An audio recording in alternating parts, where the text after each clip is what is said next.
په لومړي کې کانال در سره سبسکرایب کړئ، ویډیو در سره لایک او شیر کړئ نورو دوستانو ته. پیل کوو. 5مه برخه.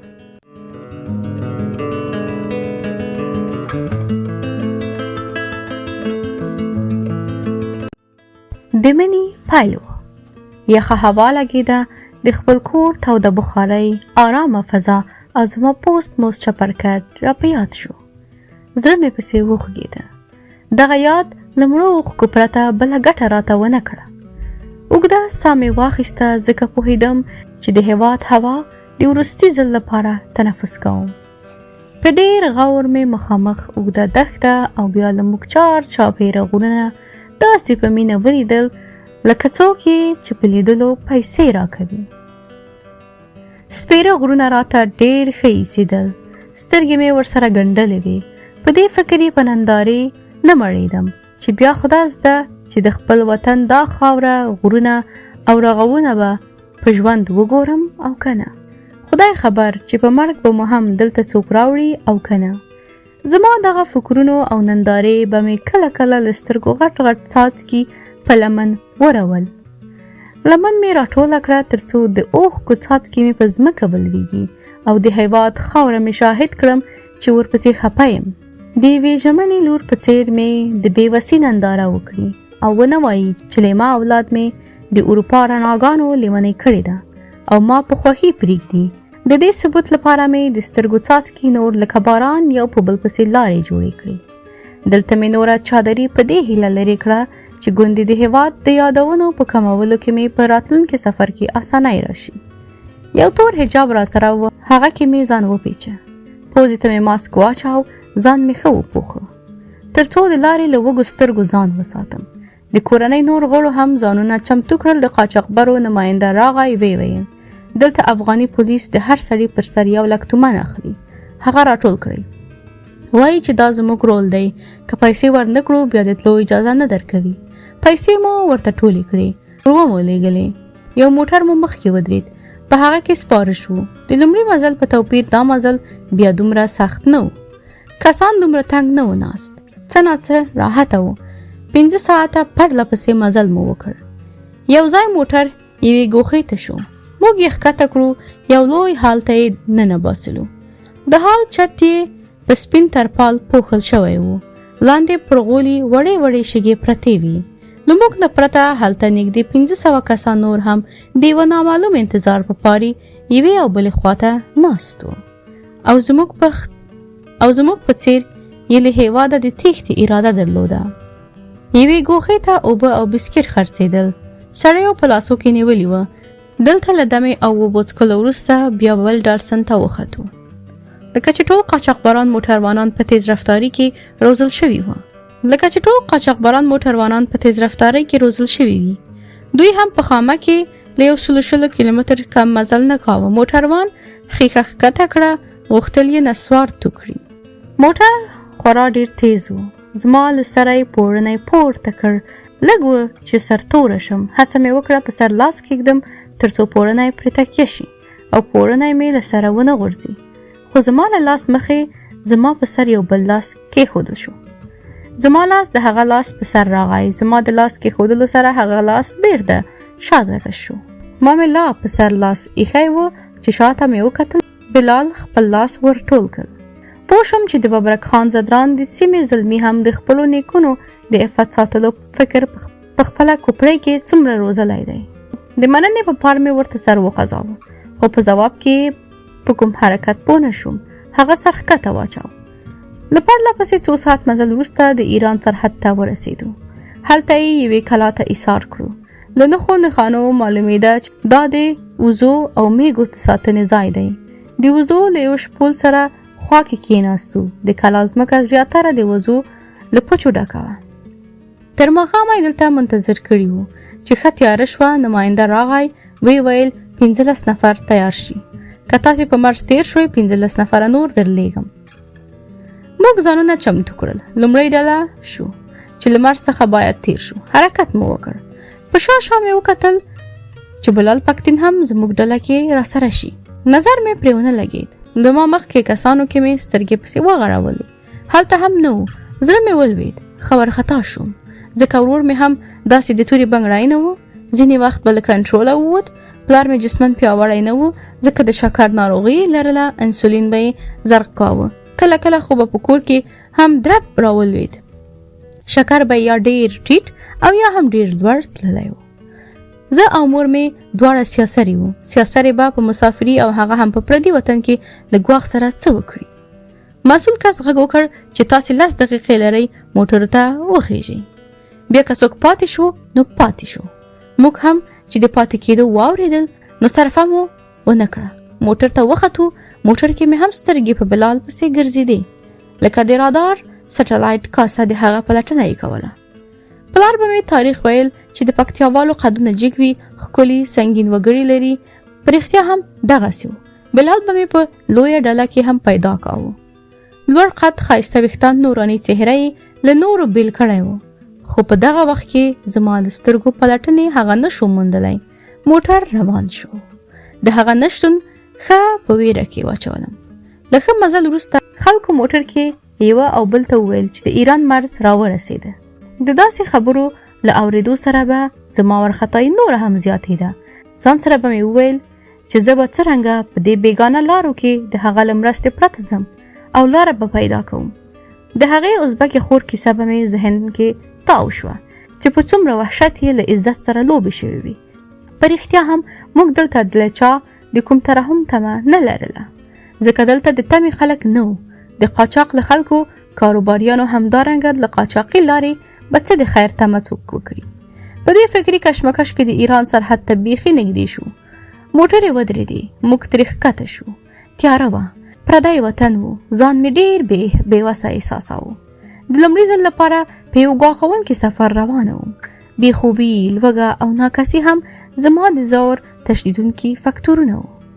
سره د دې چې د بلال څخه مې نوره د راتګ او یو ځای کېدو تمه پرې شوې وه، خو بیا مې هم تشې سترګې پسې ګرځولې لکه د کور کوم غړی مې چې رانه ورک وي. همداسې احساس مې درلوده. پلار مې وویل خوله مې ډېره وچه ده، ډېر تږی کېږم، په اوبو نه مړېږم. مور مې خبره ور غوڅه کړه، ورته ویې کړه خو شکر دې پورته شوی. تا په سفر کې ځان ته هیڅ پام نه دی. د شکر پچکاري دې نه ده کړې؟ نه. ګوره د لیمې پلاره، موږ په یو خطرناک سفر روان یو. خدای مکړه که کوم ځای د شکر راوغورځوي بیا به څه کوو؟ په دې لویو ډاګو کې د چیرې ویزو؟ او دلته کله دومره چانس او وخت وي چې د یو چا درملنه پکې په آرامۍ وشي. له مور سره مې وړوکی بکس و. زنځیر یې خلاص کړ. د انسولین پچکاري یې ترې راوباسله. د ګېډې په پوستکي کې د پلار جان ته تطبیق کړه. 1 ساعت وروسته مې د پلار رنګ خپل ځای ته ورغی. مسؤل کس راغی. ویلي د نفرو پر سر 3 لکه تومن راټول کړي. دلته ځای ټوپک لرونکي ډله واکمنه ده، هغه یې غواړي، کنه مخکې د تلو اجازه نه راکوي. موږ پیسې ورکړې. لږ وروسته ازبکه پیغله چې شاکره نومېده راغله. زما خوا کې کېناسته. ویل ښه ده چې پیسې مو ورکړي. دلته چې څوک له دغو خلکو سره چڼې ووهي او یا هم پیسې نه ورکوي، دلیل وایي هغه د پاکستان فوج ته په لاس ورکوي. هغوی دغه کس یرغمل کوي. 1 میاشت کار پرې کوي. د غرو تیږو پرې ماتوي. دوی یې د مزدورانو په صفت خپلو مشرانو ته ورپېژني. پیسې بیا هم د دغه ځای واړه قوماندانان په خپل جیب کې اچوي. دوی تش لاس راخوشي کوي. که کومه بله سودا پرې کېدله هم صرفه پرې نه کوي. زما ویره نوره هم زیاته شوه. مور ته مې وکتل. د پخوا په څېر یې بشاشه څهره نه درلوده.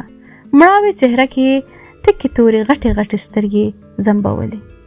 ورور ته خو مې هسې هم غم او خادي یو ډول و. د عینکو والا یو سړی چې سګرټ یې په ګوتو کې نیولی و مخې ته راته ودرېد.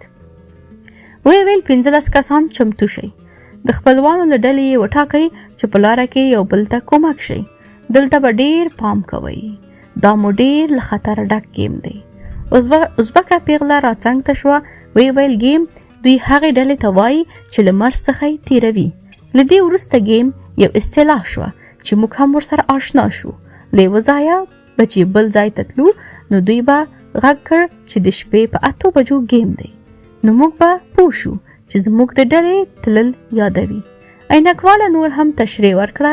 ویل موږ د 15 ډېر کسان نه لیږو، ځکه ډېر کسان د شپې تګ کې په ایرانی سرحد کې معلومیږي ایرانیان چې لږ هم شور واوري له پوستو به درې ډزې کوي. د ډزو خبر زما هم زنګنونه ولړزول. لږ وارخطا غوندې شوم خو چاره نه وه. یو طرف جاده وه، واپس کېدل ناممکن و. حرکت مو وکړ. یو وخت و چې د ایران او پاکستان سرحد ته ورسېدو. ایران د خپل سرحد په اوږدو کې ډېره ژوره کنده کیندلې وه. خاوره د پاکستان خواته اچولې وه.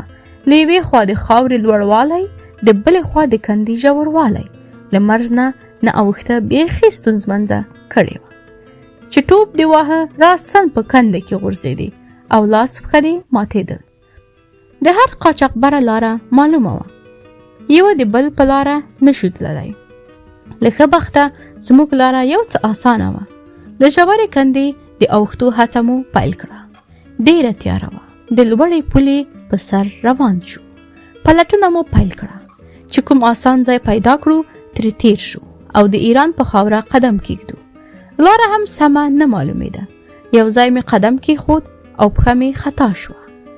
لکه کوهي ته چې غورځم داسې احساس مې وکړ. د سترګو په رپ کې یو چا لاس راورسېد. زما د اوږې برخې کمیس په ګوتو ورغی. ښکته حرکت مې ودرېد خو په هوا زنګېدم. راته وویل شول چې سړی احتیاط کوي. پوه شوم چې ژورې کندې ته خطا شوی یم. لاندې مې وکتل 2 متره فاصلې په اندازه به مې د کندې ځمکه له پښو لرې وه. ورته مې کړه ما خوشې کړه پورته ختل مې ناشوني دي. اوس که لاندې ولوېږم هم فکر نه کوم دومره خوږ شم. خو هغه زما خبره ونه منله. زما د پورته جګولو هڅه یې وکړه. له همدې کار سره زه د هغه له ګوتو خطا شوم. پښې مې لاندې په ځمکه په یو پوست شي ولګېدې. ونه غورځېدم خو تندک مې وخوړ. چې چپه کېدم د کندې په دیوال مې ځان تکیه کړ. په پښو نیغه ودرېدم. خوشبختي مې په دې کې وه چې تر ما مخکې مې بکس لیدلی و. په هغه زه راولوېدم. ډېره خوږه نه شوم. په خوا کې مې یو ښه درز او بیا زګیروی واورېد.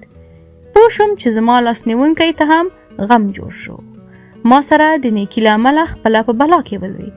دومره درز شو چې ما ویل اوس به د هغه لاس او پښې دواړه مات وي. خو سړی په بیړې سره ودرېد. ځان یې وټکواهه. په شاته لمنې باندې لاس تېر کړ. خپلې شونډې لمس کړې. بیا یې لاړې تو کړې. راته معلومه شوه چې خوله یې هم ضربه خوړلې ده. پرته له دې چې د خپلو ټپونو حال ووایي ما ته یې وویل خوږ شوې، کوم ځای خو به دې مات شوی نه وي. خو سړی احتیاط کوي. له غږه مې وپېژانده بلال و. ورته مې کړه بلاله زه ښه یم. تاسې زما له امله خوږ شئ. لاس او پښې خو دې ژوبل او مات نه دي. نه زه ښه یم. د پکتیاوالو هډونه په اسانۍ نه ماتېږي. ته چیرې وې؟ سترګې مې ته څومره وپلټلې. څومره وارخطا شوې وم. خو شکر اوس هم ناوخته نه دی چې پیدا شوې. اخر مې وویل چې کېدای شي له موږ سره ژمنه دې هېره شوې ده. هغه په لنډو وویل پکتیاوال ژمنې ته د ژمنې په ارزښت ګوري. ډېره مننه پکتین صاحب. دا د دیالوګ ځای نه دی او نه د خبرو ته اړتیا ده. مخکې ځو. اوس په له دې ژور ځایه څنګه خېږو؟ بلال په ژوره کنده کې یوه او بل لوري ته منډه کړه تر څو د ختو لپاره کومه اسانه ځای پیدا کړي. له ښه بخته یو ځای د سیلاب اوبو راښویولی و. ختل پرې ډېر سخته نه و. بلال په داسې حال کې پرې وختو چې د پښو او لاسونو دواړو یې کار اخیسته. په کلیواله لهجه په 4 له کندې وخوت. ما ته پرې ختل د قوقاب له خطو کم نه و. هغه بیچاره زی په سر ودرېده. خپله څادر یې راوږد کړ. ویل د څادر پیڅکه ونیسه. زه دې پورته راکشوم. په څادر پسې زما لاس ونه رسېده. هغه د کندې په ځای په ګونډو شو. لاس یې هم راوږد کړ. ایله مې د ګوتو سرونه د څادر تر پیچکې ورسېدل. بلال لږ نور هم راټیټ شو. د څادر پیچکه مې ونیوله خو د یو مهم شي په رایادېدو مې بیرته پرېښوده. بلال راته کړه ژر کوه کنه. ما ورته وویل یو مهم کار رانه پاتې دی. د څه کار وجلی؟ اوس مهال د ځان له ژغورلو او له دې کوهي راختلو هم بل مهم کار شته؟ هو شته. د خدای په لپاره وخت مه ضایع کوه. بس یوه دقیقه راکه. لاړم. د خپل طرف په خاوره باندې مې شونډې کېښودې. ښکل مې کړه. په لاسونو مې خپله خاوره لمس کړه. ان مخ مې هم بې واکه پرې کېښود. بېرته راتاو شوم. څادر مې ونیو. بلال راغږ کړ ته څه کوې؟ ژر کوه. ورته مې کړه د وروستي ځل لپاره مې د خپلې خاورې ښکلول ارمان و. د سرحد خپل طرف خاوره مې ښکل کړه. زړه ته یې قوت راکړ. آرامه شوم. ولې ونئ؟ دا زموږ خاوره نه ده. دا د پاکستان بلوچستان د صوبې خاوره ده. پردۍ خاوره دې ښکل کړې ده. د هغه له دې خبرې اورېدو سره سخته خفه شوم. هغه ته مې وویل خو دا زما ارمان و چې د وروستي ځل لپاره مې خپله خاوره ښکل کړم. دا ارمان دې زه پوره کوم، خو ته اوس د څادر پیچکه کلکه ونیسه. بلال د خدای لحاظ وکړه. ما خو څادر کلک ونیوه، خو ستا له لاسه د څادر پیڅکه خطا نشي. تیر ځل خو په پښو راولوېدم، دا ځل مې ماغزه ماتېږي. هغه زما په خبره نرمه مسکا وکړه. په تیارې کې سپین ښکلي غاښونه وځلېدل او دا مې لومړی ځل وه چې د دې حیاناکه انسان لنډه خندا مې د ځان په وړاندې ولیده. د هغه مسکا همت راکړ، خو بیا هم په رښتیا ډارېدم، ځکه د دغه ځای ژوروالی په کتو کې سم نه معلومېده. یوازې هغه کس ته معلومات کېده چې زما په څیر به یې پښې ورښویېدې. هغه ته دا معلومات هم کېده چې ایرانیان د خپل مرز ساتلو لپاره څومره ژور جر باسلی دی. څادر مې د ځان له ډاره هم ښه مضبوط ونیو. هغه پورته راکش کړم او وختم. کله چې په خپل ځای ودرېدم، بلال جیب ته لاس کړ. یوه کوچنۍ غوټه یې راته ونیوله. په یو ټوکر کې ګنډل شوی څه وه. ویې ویل دا ښکل کړه. د څه لپاره؟ دا د وطن خاوره ده. ما د یادګار په ډول له ځان سره راوړې ده. ارمان دې پرې پوره کړه. په بلال کې مې د امانتداري، استعداد، حیا، عفت ساتنې ترڅنګ یوه بله ځانګړتیا هم وموندله چې هغه له هېواد سره بې کچې مینه وه. ځان سره مې وویل ته خو هسې د وطن د دوستي تمثیل کوي. د خاورې عاشق د بلال غوندې وي. مننه مې ترې وکړه. خاوره مې ښکل کړه او بیا مې په دې ژمنه ورته ونیوله چې ورسیږو نیمه به له ما سره هم شریکوي. پلار، مور او ورور مې د کندې په انبار خاورو له پاسه د مرز هغه خوا ولاړ وو. په یوه اندېښمن نظر یې زموږ ننداره کوله. پوهېدل له دې ځایه پورې وتل اسانه نه دی. دوی هم زما په څېر د بلال په څهره کې هیلهمندي سترګې نیولې وې که ورسره په راوښتو کې مرسته وکړي. بلال غږ پرې وکړ. دغه ځای دواړه اړخونه نسبتا ملایم دي. پرې راوښویږئ. ټوپ راوانه چوئ. کله چې تل ته ورسېدې نو مقابل اړخ هم مایل دی. زه څادر در اچوم، یو یو مو پرې راخیجوم. ورور مې چې لږ روحي ستونزه یې لرله، پرته له کوم ځنډ یې لخچک پرې راووهه. د ورونو د غوښو له درده سره تروش شو، خو ښه و. د بلال په څادر راپورته شو. مور او پلار سره هم بلال ورته مرسته وکړه. چې ټول وختو نور تم نشو، حرکت مو پیل کړ. اجنټ وویل په لاره به ډېر احتیاط کوئ، د کوم کس غږ ونه وځي. ایراني سرحدي پوستې ډېرې لرې نه دي. که شور واوري هغوی بیا ډېرې بې زړه سویه ډزې کوي. ډېر خلک همدلته د ډزو له امله مړه کېږي. موږ هم چابک روان شو. شاته مو نه کتل. لږ شېبه وروسته د کجورو باغ ته ورسېدو. د ازبکې خور کیسه مې همداسې سترګو سترګو ته کېده. سخته د ویرې لړزه راباندې راګېدلې وه. ځان سره مې وویل په دغه غرونو او ونو کې به د څومره خلکو هیلې برباد شوي، څومره خلکو سره به د هغوی د تمې خلاف ظلمونه ترسره شوي وي. اجنټ څو ځله زما خواته رانږدې شو. ما سره هم د هماغې ازبکې په سرنوشت د اوښتو ویره پیدا شوه. د بلال لور ته مې ګړندي ګامونه واخیستل. هغه مې له لاسه ونیو.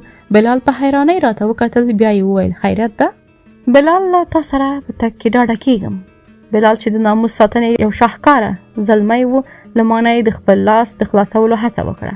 پوه شوم چې د یوې پردۍ مېرمنې لاسنیونې سره هم ځان راحته نه احساسوي. هغه مې خوشي کړ. خوا کې روانه وم، خو هغه تیز و. زه نه شوم پسې رسېدلی. لږ وروسته مې د شا له لورې په جامپر کې ونیو. یو څو ګامه خو یې شاته راونه کتل. فکر یې کاوه زما ورور هغه له شا نیولی. بلال زما د ورور په ستونزه پوه و. د څو قدمه وروسته یې مخ راواړو. باد یې د تندي ویښتان په هوا کړل. تیاره وه، خو سپین مخ په تیارو کې هم ځان ښیي.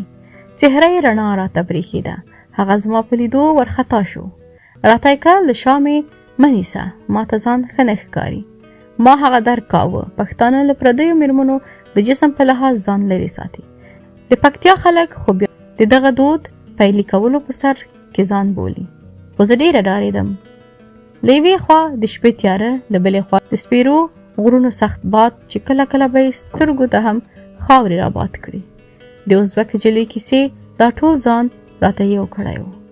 او تر خپله وسه یې زما ویره تر لوړه بریده رسولې وه. ما د بلال له سپارښتنې سره هغه کلک په جامپر کې نیولی و. هغه پوه شو چې زما خبره یې بابیزه وګڼله، نو ودرېده، راته یې کړه که ما پرې نږدې زه خفه کېږم، مور او پلار به دې بدګماني وکړي. د هغه د خفګان مې واورېدل، ورو ورو مې د هغه له جامپره ګوتې سستې کړې. خو دا زده ولې د هغه د خفګان ارزښت له خپله ځانه هم راته مهم شو.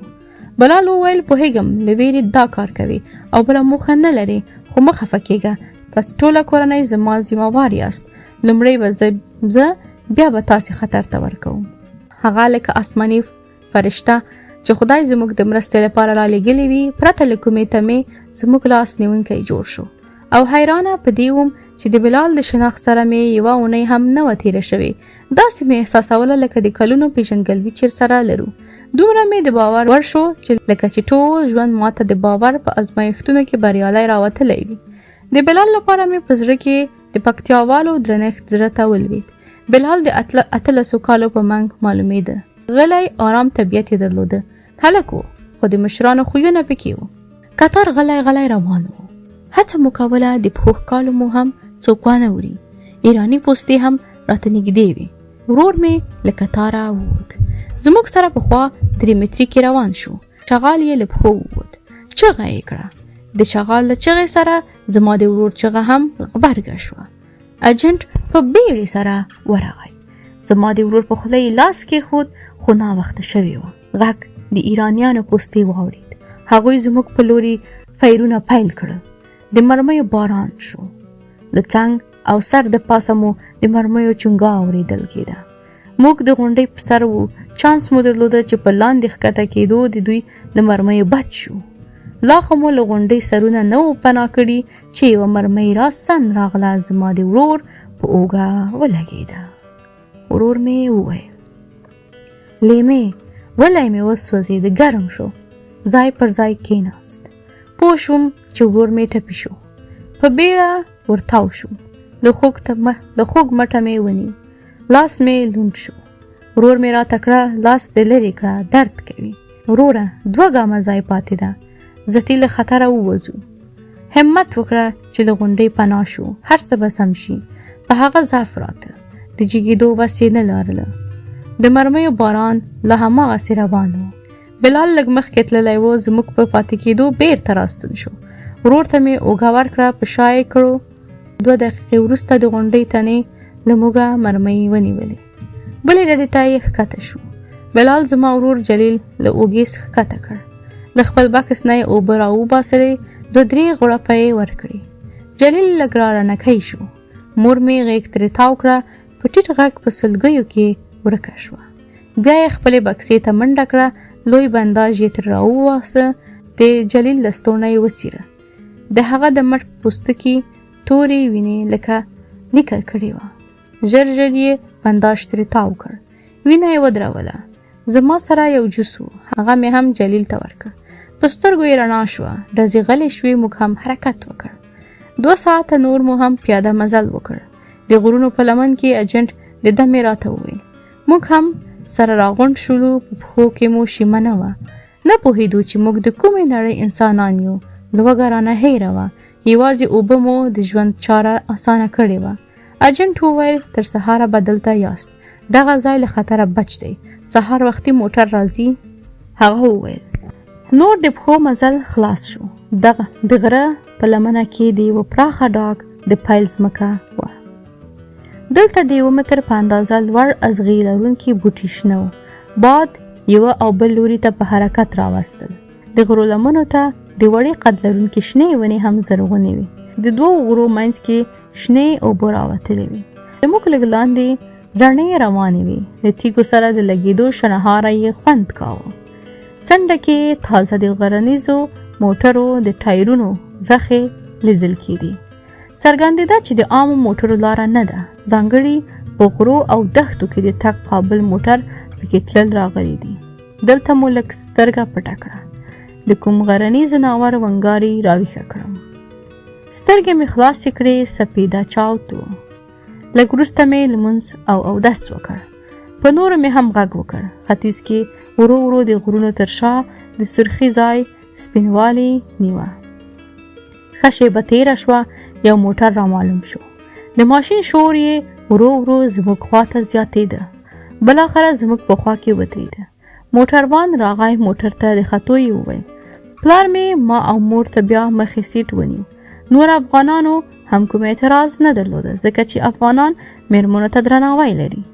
دوهم سیټ کې دغه موټروان هم 6 نفره ځای کړل. 25 نفره یې شاته باډۍ ته واچول. ډنګر موټروان سیټ ته راوخوت. له خولې یې د سګرټو بوی حس کېده.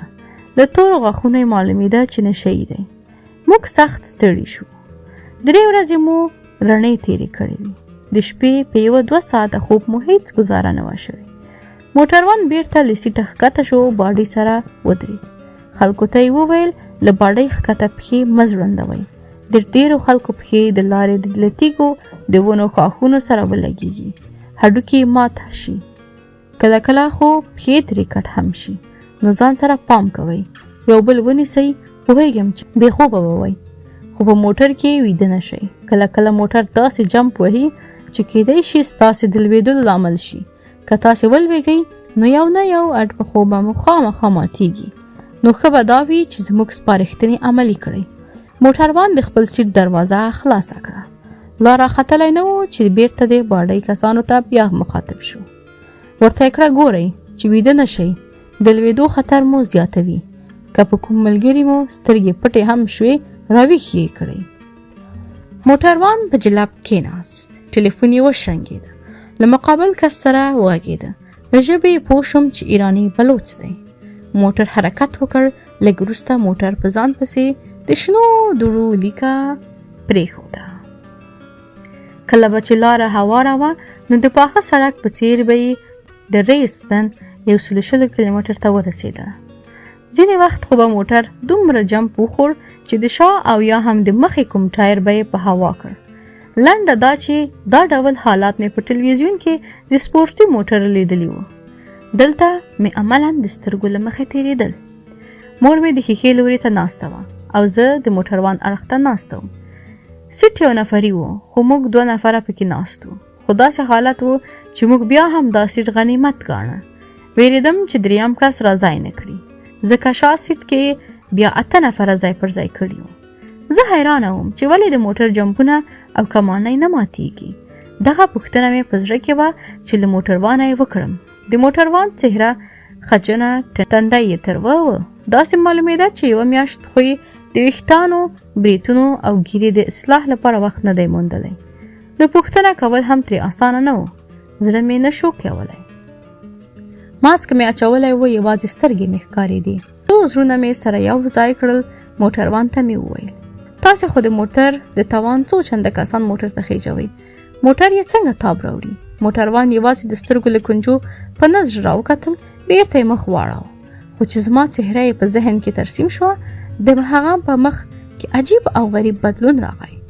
د تندي کوتونه یې ویرل شول، ترشه چهره یې وغوړېده، خندرویه شو، شونډې یې سره بیرته شوې، زنګ وهلی تور غاښونه یې ترې رابهر شول. مخ یې راواړاوه، ویې ویل وړاندې 2 چنده او 3 چنده وسایل ورته قوي کوو، کمانۍ او جمپونه ورته 2 او 3 چنده کوو، ځکه یې تاب راوړلی شي. د هو په دود مې ورته سر وخوځاوه. نه پوهېدم د کومې انګېزې له مخې د سړي ټول حواس را ژوندي شول. په خبرو یې پیل وکړ. د ځان د مردانګي کیسې یې پیل کړې. ویل یې زه 20 کاله دا کار کوم. د ایران په اخوندي رژیم زما سترګې نه ډکېږي. دا او هغه، یو غر یې په بل غر او بل غر یې په بل غر ویشتل. وی ویل زه سني یم، ځواکمن یم، غښتلی یم. په خبرو کې به یې هر دقیقه زما طرف ته مخ راواړاو. زما دیدن به یې وکړ او بیا به خبرو ته تمبه شو. آخر کې پوښتنې پیل کړې. وی ویل تاسې هم سنیان یاست که نه؟ هغه هڅه کوله د خبرو په جریان کې ما اړه کړي تر څو مخ ور واړوم او زما د سترګو ننداره وکړي. خو پوه شوم چې سړی جنسي ناروغ دی. ما به یې په خبرو کې ښکته سترګې اچولې وې او یوازې سر به مې ورته خځاوه. چې کله پوه شو چې زما پاملرنه نشي جذبولی، نو د موټر بې وخته ګیر بدلولو ته یې ځان اړم کړ. په موټر یې لوبې پیل کړې. 2 ځله خو یې قصداً زما ورون سره لاس ولګاوه. ما دا کار وزغامه. ویل مې که کوم عکس العمل وښایم پردی وطن دی، کورنۍ به مې په غم کې واچوم. په دریم ځل چې دا عمل تکرار کړ نو په دې سوچ کې شوم سړی په رمز کې باید داسې وپوهوم چې زما کورنۍ هم زما له خبرو شک وانخلي. ورته مې کړه استاده، ویې ویل ها تاسې لور لرئ؟ موټروان مې په خبره پوه شو، پیغام یې واخیست. سخت خجالت شو. زما کورنۍ هیڅوک هم په دې راز پوه نه شول. یوازې بلال له شا سیټ نه غوږونه راڅک کړل. د عقب نمانه مې کوت، د سترګو او تندي په حرکاتو یې پوه کړم. راته یې وویل څه کیسه ده؟ د نه په دود مې سر ورته وخوځاوه. هغه مې ډاډه کړ او شکر چې لوبه مې همدلته ختمه کړه. د موټروان مردارې خولې ته هم قلف ورولوېد. چوپه چوپتیا شوه. موټر په تیزۍ خپله لاره لنډوله. تیز باد له دوړو غیږ تاووله او هوا ته یې پورته کوله. یوه لوی ډاګ ته ورسېدو. بل سر ته یې نظر کار پرېښوده. موټر هم په تیزۍ د خړ ډاګ ځمکه د سینې لاندې کوله. صحرا ته ورته خړو مرغیو په ورنږدې کېده هوا ته الوت کاوه. یوه نیمه ببره سیوری لرونکې ونه به مو هم مخې ته راغله. زموږ په تېرېدو لکه چې نڅا کوي نور اړخونه به یې راته ځان څرګنداوه. عقب نما کې به مې د ډاټسن د باډي ځوانانو ته وکتل. سپین ته نږدې خړ ګردو کې یوازې سترګې پرېښې دي چې په عینکو پوښتل شوې وي، لکه له خټو جوړ انسانانو ته چې یوازې د تورې عینکې ور په سترګو کړي. دوی هم له خټو جوړ بوټانو ته ورته منظره لرله، په دې توپیر چې دوی خوځښت ساتلی و. زړه مې ډېر درد وکړ. خپل ځوانانو په حال مې بې واکه سترګې لمدې شوې.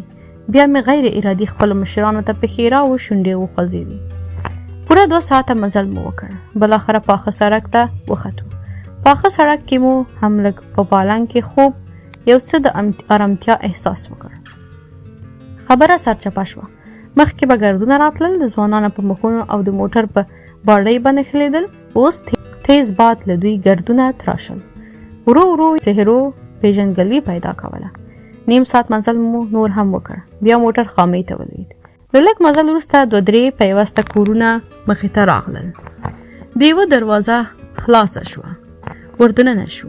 3 اتاقه پکې ودان شوي وو. پراخه حویله یې درلوده. تر څنګ یې بل کور هم و. دلته کونګیا وه، خو د څنګ له کوره د خبرو ذوق راته. د حویلۍ دیوال سره جوخت د 3 منزله یو کور دانچه ولاړه وه. د دې کور چتونه اچول شوي وه، خو دیوالونه او کړکۍ یې پکې نه وې جوړې کړي. اورېدلې مې وه چې ایرانیان د کورونو ډانچې له اوسپنیزو قوي ګاډرو جوړوي، خو لیدلې مې نه و. اول ځل مې د اوسپنو ډانچې ولیدې. تعمیر ته زینې هم ورپورته شوې وې. د تازه کارکوونکو نښې پکې نه ښکارېدې. داسې معلومېده چې تر ډېر وخته راهیسې پکې کار نه دی شوی. د ورور ټپ ته مې وکتل. شکېدلی لستوڼی یې په لاس پسې زنګېده. مخ او شاته یې له ټپ ته په تاو شوي ټوکر باندې سرې وینې وچې شوې وې. د ستړیا په شمول مې د هغه په مخ کې روحي فشار نښې هم ولیدې. بیخي مړاوې او زنګېدلې وې. یوې کوټې ته ننوت. زه، مور مې او د ازبکې په شمول د هغې مور هم یوې بلې کوټې ته ننوتم. دغې کوټې کې راسره یو بله تاجکه توکمه میرمن هم یو ځای شوه. نارینه وو له سرونو کترې لرې کړې. لومړی به یې هغه د ګردو ټک ووهلې، بیا به یې له کالیو پرې ګردونه څنډ ووهل. د حویلۍ یو کونج کې یو له اوبو ډک بیلر ایښی و. هر یو په نوبت بیلر ته ځان ورساوه. مخ لاس او پښې یې ومینځلې. سړي خلاص شول. زموږ نوبت راغی. بیلر ته چې ودرېدم اوبه یې خلاصې شوې وې. بېرته راغلم. د ګاونډ کور یوه دروازه هم زموږ حویلۍ ته راپرې وه. لږ مې ور چوله کړ. دننه مې په کوهي نظر ولګېده. د لاس بمبه هم پرې نصبه وه. یوازې مې زړه ونه شو کولی چې ور دننه شم. مور او ازبکه مې هم ځان سره کړل. د کوهي خوا کې ودرېدو. د دې حویلۍ هم بسر کې 3 اتاقه آباد وو.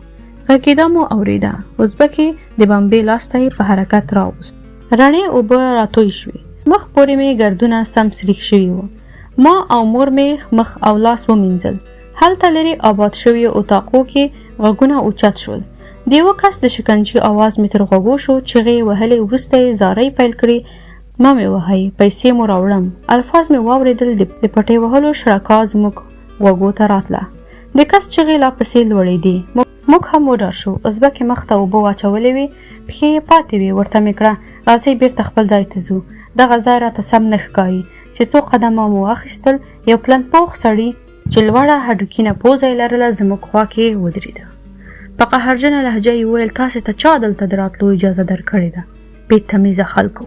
موږ ورته وویل هلته اوبه خلاصې وې، مخونه مو له ګردو نه معلومېدل، مجبوره شو دلته راغلو، کوم جرم خو مو نه ده کړی. وی ویل تاسې افغانان هم جرم پیژنئ؟ تاسو ټول وحشیان یئ، له ځناورو هم بدتر یاست. په مور باندې مې دغه خبره بده ولګېده. د حویلۍ دروازې ته نږدې شوې وه. مور مې ورته وویل ځناور خپله یې، ځناور ستاسې سرکرده دی، ستاسې وحشي خلک دي، موږ نه یو. مور مې نوره له حویلۍ په وتو شوه، ایراني ته یې شا شوه. ایراني په قهر شو. زما د مور په لور یې ګامونه ګړندي کړل. موږ یې د حویلۍ د دروازې په خوله کې وو. هغه غټ بوټونه پښو وو. زما مور یې په ملا کې په یوه مضبوطه لغته ووهله. لغته یې ډېره ځواکمنه وه. مور مې دروازې له وره ووته، د بلې حویلۍ کې ولوېده. ټیکری یې له سره وغورځېد. لږ ساعت خو یې ساه هم سمه نه شوه اخیستی، خو چې حالت یې لږ سم شو، ژر یې خپل پوړنی ته نازکې ګوتې ورتېرې کړې، هغه یې پر سر کړ. بیا یې سپین لاسونه په خاورو کې کېښودل. د راجګېدو هڅه یې وکړه. قاچاقبر لا هم وینه نه وه یخه شوې. د بیا وهلو هڅه یې کوله. ما او ازبکې چغې کړې چې که بل ځل مې مور ووهي مړه به شي. زموږ له چغو سره مې پلار او ورور راورسېدل. نور خلک هم راټول شول. ورور مې په داسې حال کې چې ښی لاس یې په غاړه کې و، په چپ لاس یې د ایراني ګریوان ته لاس ور واچو. ورته یې کړه دا نو کومه ځواني ده چې په یوه میرمن لاس پورته کوي؟ دا کوم انسانیت دی چې په یو تور سر یې په لغته وهي او په ځمکه یې غورځوي؟ ایراني هڅه کوله خپل ګریوان مې له وروره خلاص کړي. نه پوهېدم چې د مور غورځېدلو او سر تورېدو یې څومره په قهر کړی و. ایراني په ځواکمنو مټو او زور بیا هم خپل ګریوان زما له وروره نه شو خلاصولی.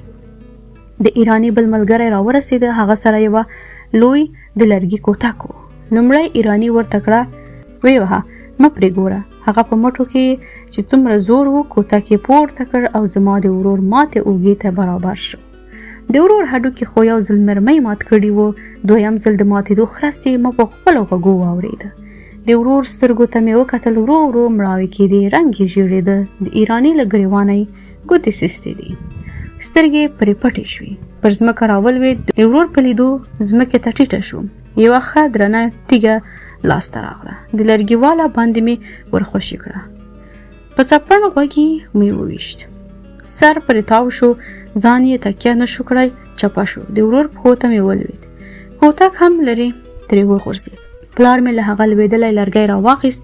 د دویم ایراني ډډه ته یې ونیو، خو چې دوهم لرګی یې د هغه په تنه ولګېده ترې وایخیست. زما پلار یې 2 لرګیه پښتیو ته ووهه. غوښتل یې دریم لرګی یې سر ته ووهي او د خپل ملګري غچ واخلي، خو چې کوټک یې پورته کړ، د بلال سوک یې د خولې او پوزې سره پیوند شو. بلال په چټکۍ وڅرخېده، ویښتان یې لامده و، څاڅکي یې تر موږ راورسېدل. سپورټي حالت یې غوره کړی و. ایرانی یې په سینه کې په دومره ځواکمنه لغته وواهه چې ما فکر کاوه د مخې پښتۍ به یې یوه هم جوړه نه وي پاتې شوي، ټولې به ماتې وي. نور نو دویم ایرانی هم د کوټک وهلو له ارمانه نه ووت. سر پرې ګنګس شو، پر خپل ځای کېناست. په دې وخت کې ایجنټ راغی. زموږ په شور ماشور یې څنګ ته لاس کړ، تومانچه یې راوباسله، غږ یې وکړ چې هر څوک غږ پورته کړي بیا یې هم ګزار وکړي. په مرمۍ یې ولم. ټول غلي شول. ایجنټ وویل تاسې غواړئ غوا مو بهر ووځي او زموږ د میلیونونو کاروبار له منځه ویسئ، موږ په حکومت ونیسئ. په لاس کې د اوبو بوتل و. سر یې پرې تاو کړ. زموږ د ورور په مخ یې اوبه واچولې. هغه ژوره ساه واخیسته، سترګې یې ورپولې. زما تیږې خوړلی ایراني خو لا هماغسې بې هوښه پروت و. لږ وروسته هغه هم په هوښ شو. اوچت جګ شو. له ایجنټ نه دغه ایرانی هم ښه ډارېدل، ځکه دوی هم د مامورینو برخه وه. غلی خپلې حویلۍ ته واپس شول. ایجنټ وویل له دې وروسته داسې ګډوډي ونه وینم. د 5مې برخې پای.